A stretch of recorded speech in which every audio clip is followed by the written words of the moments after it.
Hey guys, welcome back to Manjit the Wharf. So today we're going to be cooking up one of our new dishes. It's baingan and Alush. Baingan meaning eggplant. So we're going to be using Sicilian eggplants. We've got some beautiful potatoes, plum potatoes here, and we're going to make a simple curry. We're going to start off by getting our eggplant and slicing it into almost quarters, but still keeping the top on.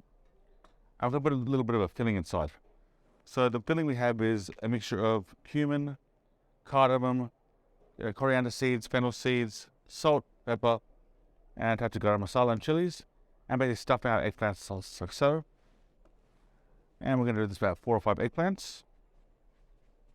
Now I've already boiled my potatoes, cooled them down,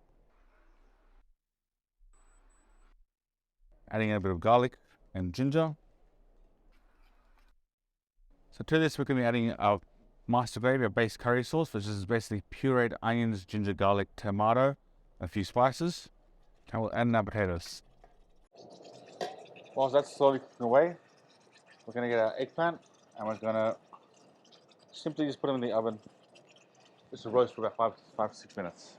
So we've just taken the eggplant out of the oven and we're going to put it into our curry. Our potatoes are perfectly cooked and we just want to let them simmer in there just to infuse with the sauce itself. Nice and hot, feel. And we're going to toss them just ever so gently together. We still want the masala inside the eggplant. We want the potatoes to be soft and fluffy. We want the sauce just to marry together with everything. And we're going to finish it with a few cherry tomatoes just to bring a bit of tartness to the dish. So we're going to go ahead and start plating up our dish. We're going to add a bit of julienne ginger on top of it and some fresh coriander. And there we have it, folks. Our aloo baingan dish at Manjit the Wharf. We look forward to serving you.